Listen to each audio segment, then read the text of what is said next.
Clear prop. Star 73, Yankee number 2, following twin traffic, 3 mile final, clear Sutton. 1 Charlie Bravo, exit in runway 25, going 4 mile final. This is Behind the Prop with United Flight Systems owner and licensed pilot Bobby Doss and his co-host, Major Airline Captain and designated pilot examiner Wally Mulhern. Now let's go Behind the Prop. What's up, Wally? Hey, Bobby, how are you? I'm fantastic. More than anything, I love when we have big guests, and if we don't call this person a big guest, we would be lying. We welcome to the show today Robert Sumwalt, the most recent chairman of the NTSB.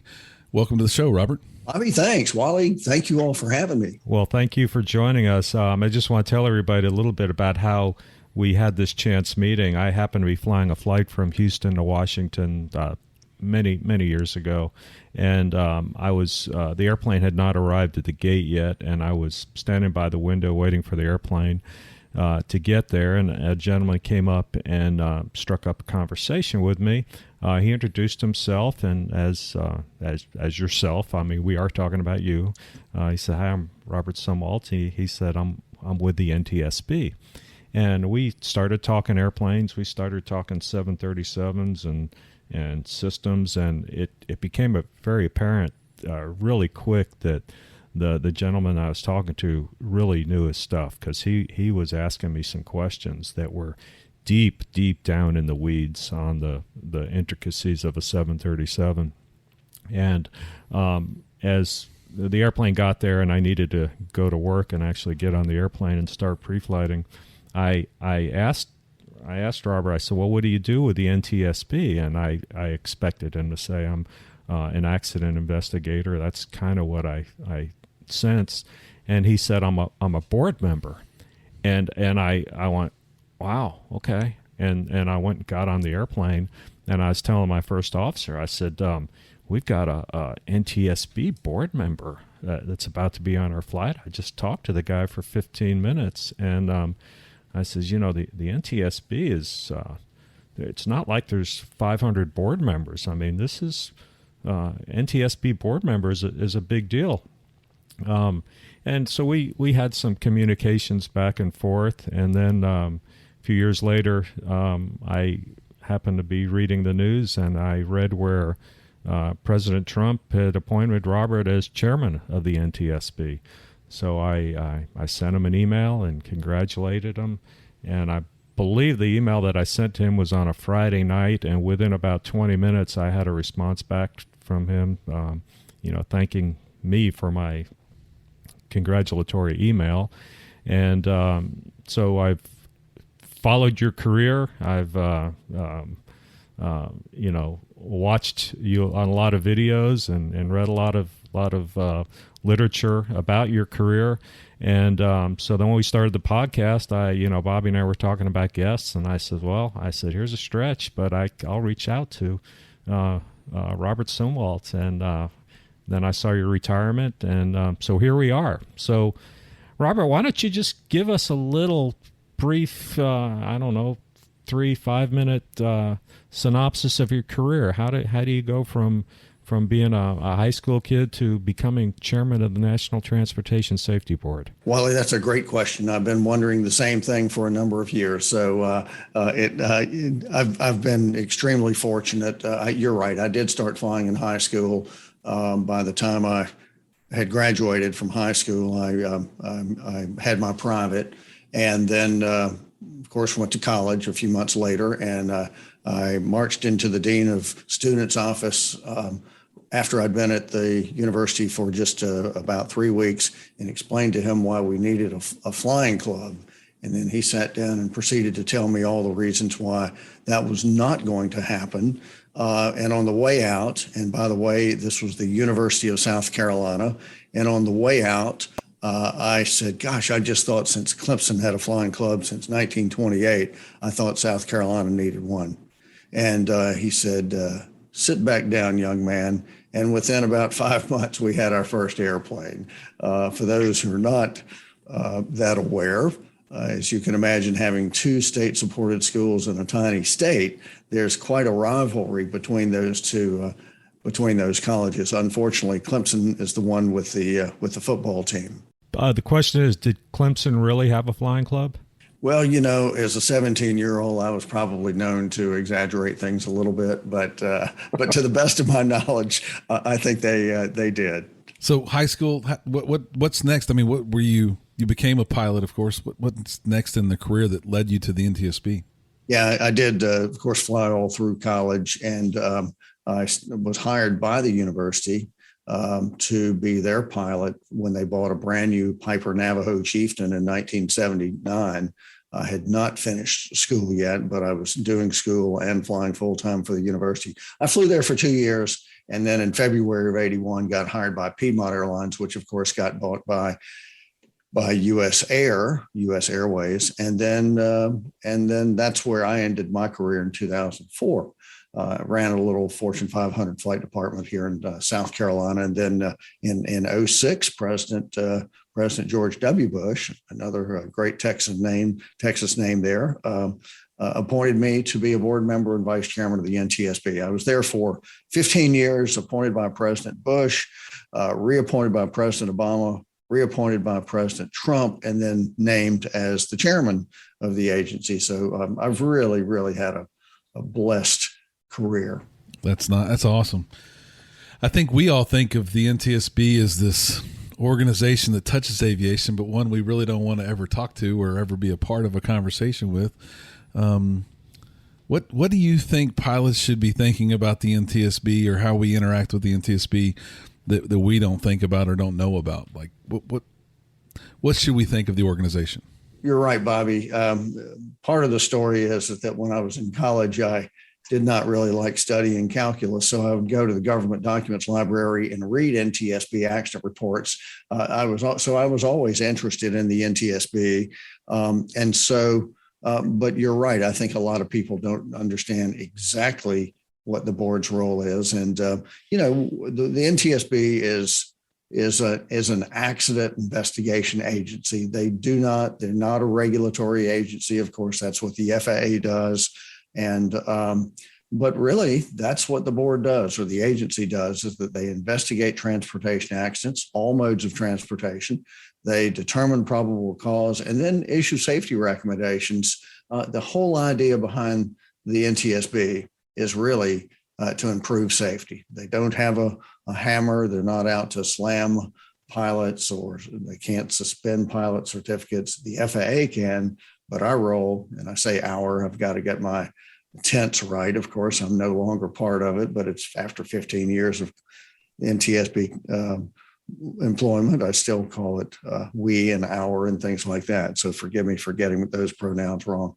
But really, it's a great little agency, 400 employees, 5 board members appointed by the president, confirmed by the Senate, and just a wonderful, wonderful agency and a great group of federal employees who love what they do.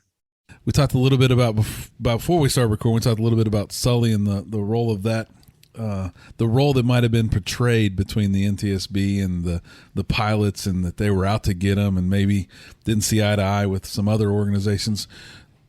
Good movie, but it was a movie. You were part of that experience in real time. Tell us a little bit about your interactions with the whole court hearing and everything that went on with that accident. Yeah.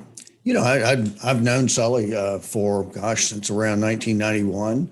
We both flew for the same airline and have known him for a very long time. So when I learned that he was the pilot of that airplane, US Air Cactus 1549, it didn't surprise me that it was done well. I learned, his name that night. But the movie was a good movie. Parts of it were extremely accurate. I understand that the production company bought 2 old Airbus A320s, bought them out of the desert, and actually wanted to submerge them into a lake or something to increase the realism instead of just doing it by computer animation or something. But when it did come to the part about how the NTSB handle things, that was not true at all. We never interrogated Sully.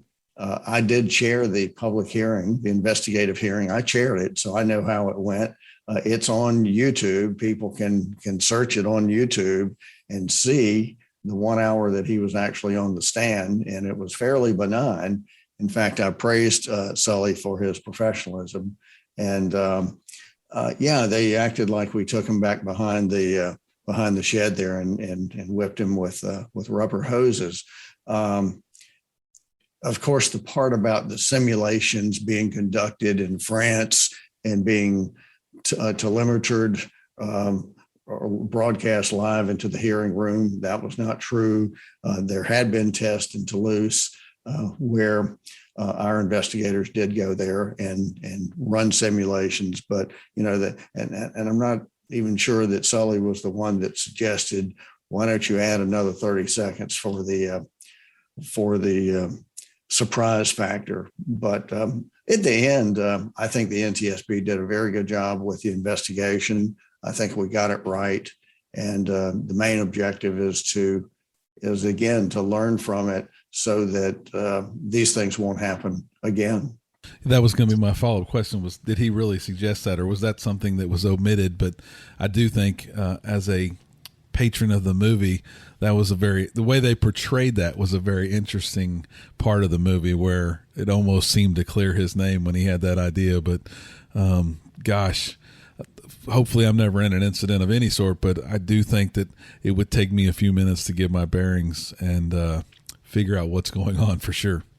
Absolutely. And by the way, just personally, I'll say, and even the investigative staff and the board members really feel like Captain Sullenberger and First Officer Skiles did an excellent job under extraordinary circumstances. And so we don't want to take anything away from what they did. They did a wonderful job, as did the flight attendants, in being able to help get all of those occupants off the airplane safely.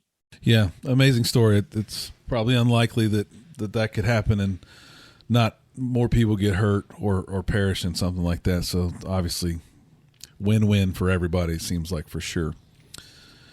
And I'm sure on the news, when you were the chairman, you saw something like that. You might have seen it in real time before you actually got the call to come investigate it as part of the NTSB. We just recently had Tammy Jo Schultz on the show, and she was involved in one of those big incidents, and that probably was heard about in real time even before she's on the ground. What's in your mind as the chairman when you're seeing something like that in real time? I guess it's work mode. It's go time for sure. It certainly is. I was in the office on the day that the Southwest Airlines had their unfortunate event and landed at Philadelphia. And yes, we were able to turn on the TV and see the airplane sitting on the tarmac, and knowing that I was on call and knowing that we were going to be headed to Philadelphia shortly. So that was always an adrenaline rush when you're watching something on TV and you're scrambling to be able to get to the airport so you can go and be where the action is. And there's probably more we don't see on TV like that your teams in the past worked on and worked for. Do you have some statistics you can share from a GA perspective, or any kind of insights that would make the aviators listening to this podcast more safe or better pilots? I'm sure you have tons of things, but I guess in my mind, I'm thinking statistics. Where's the point of most common cause of accident or where people get hurt that you might be able to share with us, Robert? Yes.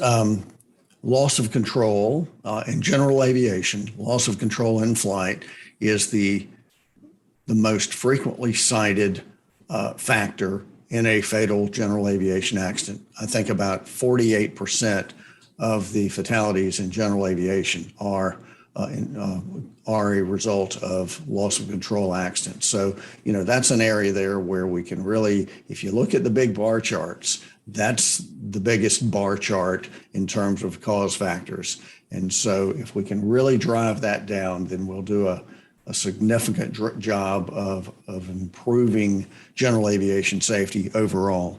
And I don't want to, you might not know the numbers by heart, but is out of that 48%, is 60% of that IMC related, or is there a number of that loss of control that is in the clouds versus on VFR conditions? I'm sure that we can find those figures. I don't have them right in front of me.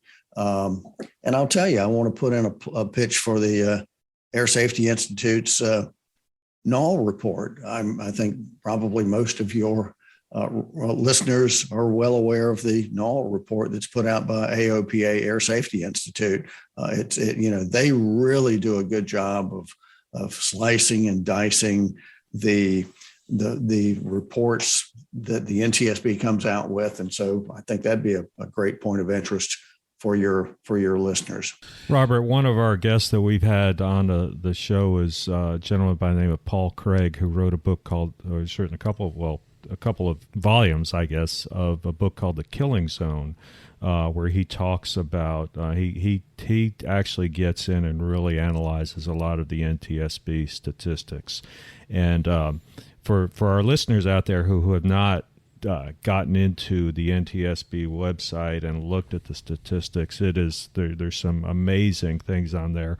You can go in and you can, if you want to look at every crash of a Cessna 172 that happened in the state of Texas while conducting flight instruction, you can do that, and it will come up, and you can just sift through everything. I'm kind of a music guy myself, so I Google the date of the Leonard Skinner crash, and then I go in and I look at the NTSB website, and you can pull up the accident report on the crash of that. So there's just so much there that you can learn, and it's just factual. The information on the website it just tells you the facts, and there, if it's closed out, there is probable cause, and it's probable, but it's what we think happened. But there's just so much there.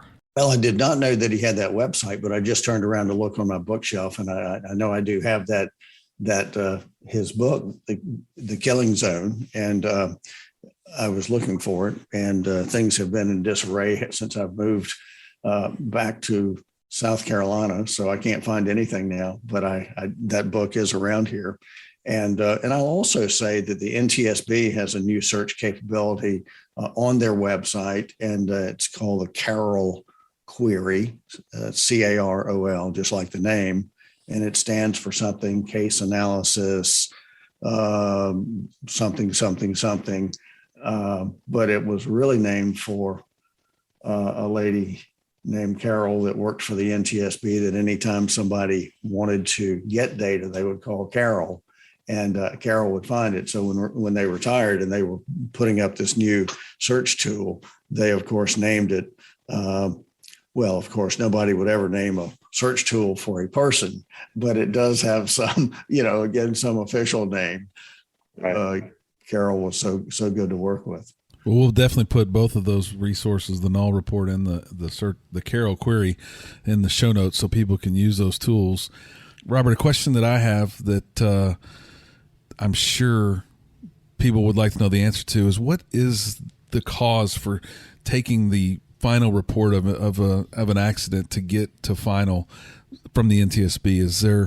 Is it just the data? What takes a year or two for the final report to come out? Well, that's a great question, and certainly one that I was trying to learn the answer for as chairman, and change it and improve it. Back in a couple of decades ago, I remember there was a crash that happened in Hibbing, Minnesota in December, and the final report for that was out the following April or May it was. So 6 months.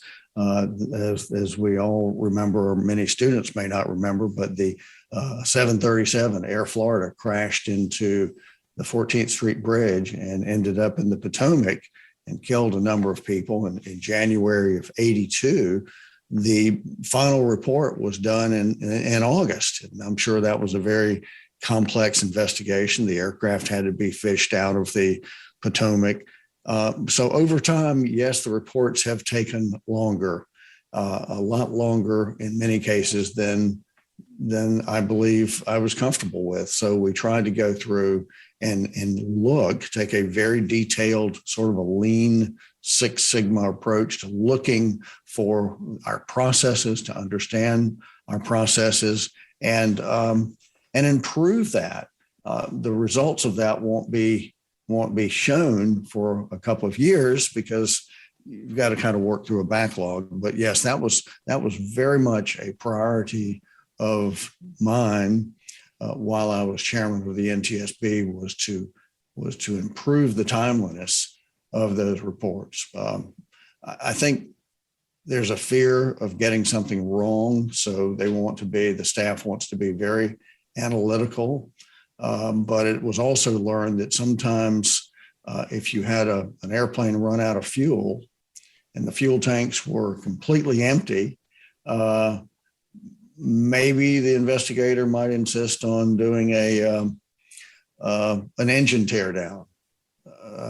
Why do we need to do an engine teardown if the fuel tanks, if there wasn't enough fuel in the airplane and the fuel tanks ran dry?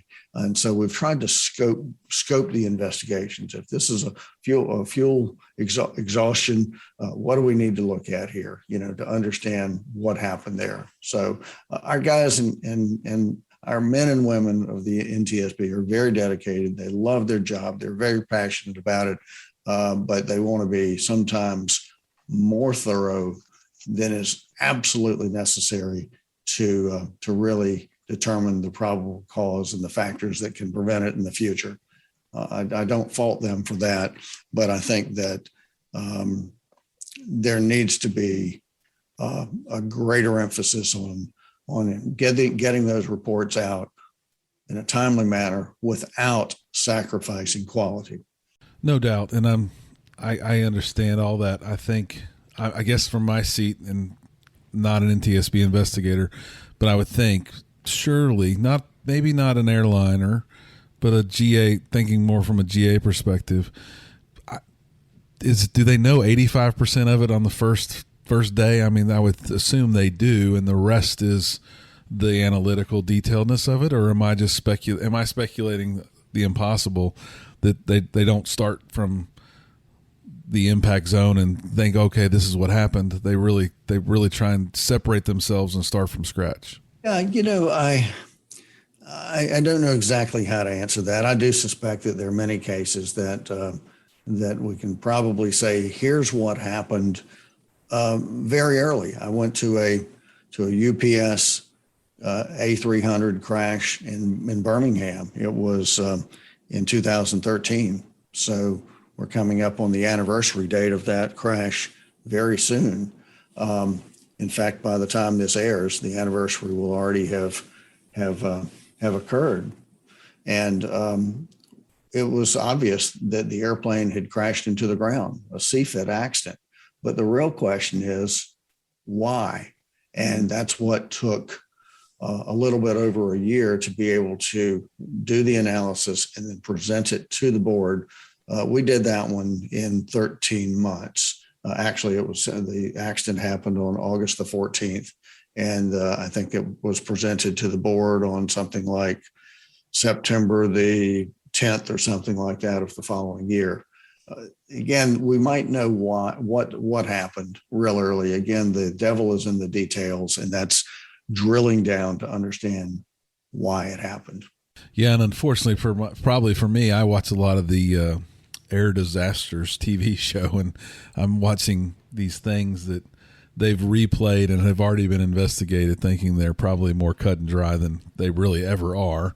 So I'm definitely not asking for expedited reports. I'm just curious on how that process really works and what causes some of that. You mentioned your efforts to improve those, prove the time and other things. I guess I'm curious, what were maybe the top 5 things you wished to accomplish in the last couple of years that maybe we'll see in the future that you did work on that we're not aware of yet? Well, we worked on a number of things, things that the public can't necessarily see. we worked on making sure that our internal processes were buttoned down. We had investigative procedures, but they were scattered out all over different operations bulletins and unofficial policies, manuals that hadn't been updated in a long time. And of course, Wally and I both have airline experience, and we had a flight operations manual, and that was pretty much, or an aircraft operating manual, or a pilot's handbook, whatever it is you want to call it. And that's the way you intended to operate, and you made all efforts to operate that way. We had these policies and procedures, or maybe sometimes we didn't. So one of the things that we did was to pull together an investigative manual that would be a control document that would be every investigator would have on his or her iPads. It would be updated periodically as need be, and try to make things as standardized as possible. We did learn that we're not always standardized across the various modes of transportation in terms of our investigative processes. And in some cases, we're not even standardized within the mode.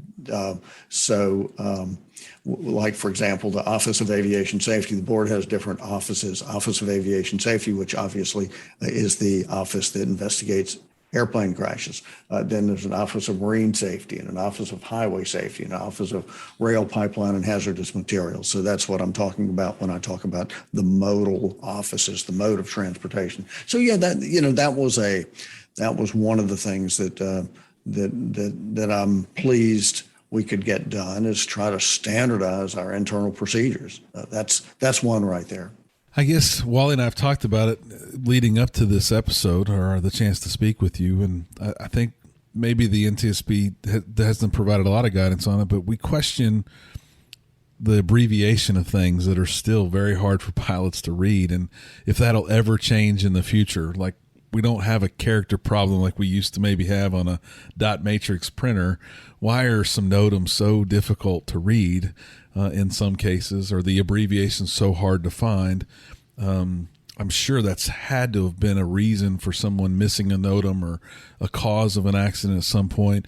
Do you ever see the future of abbreviations and METARs and NOTAMs being easier to read? Sure hope so. And as you may know, or some of your listeners may know, I was quoted in a board meeting as saying NOTAMs were a bunch of garbage. And I think I said something like they're written in in a language that only a computer programmer will understand.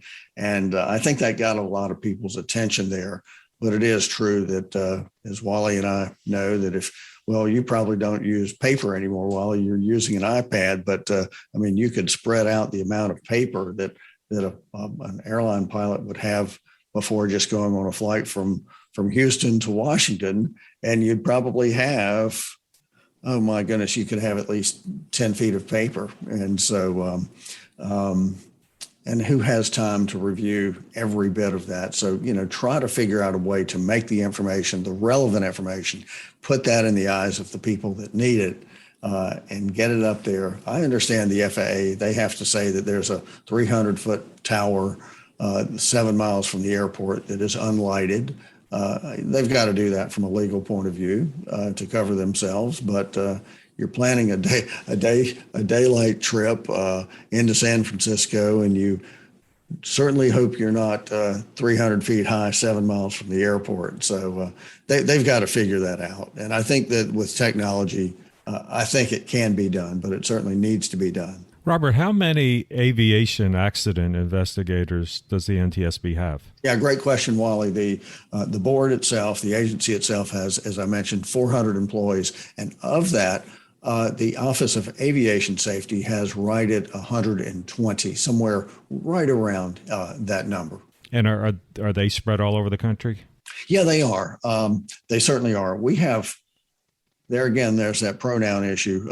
So the NTSB has 4 regional offices, an Eastern region, a Central region, and a Pacific Northwest region, and Alaska has its own region. So yes, the investigators are spread out across the country. Of course, our major accident investigators are domiciled in our headquarters in Washington. But yes, and people don't have to go into the office every day. We have a lot of telecommuters. If somebody is based in Seattle, which would be the officially domiciled in Seattle for the Western Pacific Regional Office, they could be living in Los Angeles because there are going to be accidents in Southern California. But from a reporting structure, that person would be officially assigned to the Seattle office. So yeah, people are all over, and certainly during the pandemic, we've learned that people can telecommute. I think that's going to be even more use of that across not only the NTSB but across all types of business domains. Yeah, I know the Alaska has gotten a little bit of publicity in the last week or so with the latest accident up in Ketchikan. That kind of, I know that's there's been a couple of those, and it kind of hit home for me because I've actually taken one of those floatplane trips while on a cruise up there. So how many investigators are there in Alaska? Yeah, I think about 5. I think that's about the number. And there have been several occasions where we've taken somebody from the lower 48 and sent them to Alaska for whatever reason, just to balance the workload. Alaska considers the summer months to be their busy season. And unfortunately, that is true. So occasionally somebody from the Denver office might end up going to Alaska to help out for a few weeks up there. So, Robert, I guess all great insights. I'm sure I could ask a million questions. What, if we got about 10 minutes left, what would you want to tell a bunch of GA pilots that we should be doing to better our relationship with the NTSB or with aviation in general? You gave a couple of really good resources. We'll put those in the show notes. But what would your advice be after your tenure in aviation? What should we be doing or thinking? The people who work at the NTSB are very friendly. You want to meet them in seminars and in social events. You don't want to meet them officially. So one of the factors that I've learned over the years that we see in accidents across each of the modes that we investigate is, frankly, people not following procedures.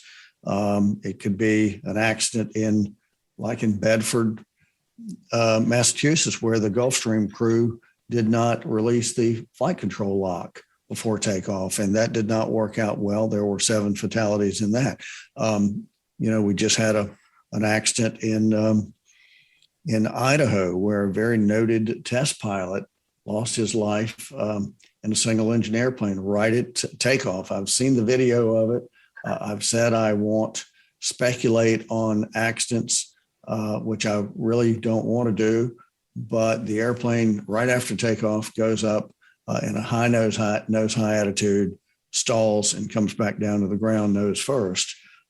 People who have watched that have told me, wow, that sure looks like the flight control lock, the elevator lock, may have still been in. I don't know what the issue is. I'm not going to speculate on it, but usually we're going to find that, at least in many cases, somebody did not follow procedures. So follow procedures, do the checklist, and there's no excuse for not doing a checklist, in my opinion. Boy, we've done shows dedicated to checklists. We've talked about it dozens of times. There's no question that it's the only way you can get everything done and get it done right. And you got to have some decision-making criteria in there too, to say this is going to be the reason I don't go, right? But man, it's really sad to hear somebody might not have removed a control lock or something like that. Wally, any wrap-up questions that you have for this distinguished guest? No, Robert, one thing that Paul Craig talks about in his book is we can measure the accidents, but what we can't measure is the non-accidents. So, as advocates for aviation safety, we just have to go out there and keep plugging at it. And we're not gonna see a report that says, "Gee, by what you did, you prevented 18 accidents last year." We'll never know what that number is, but we know that the number is probably greater than zero. And, that's just what we have to strive for, I believe. You're exactly right. We've got to strive for it. You'll remember, Wally, back in 1997 or something like that, after a series of airline accidents, the industry came together and they came up with the goal of zero. And people said that you can't reach zero. You're operating a very complex system, and the accidents will happen.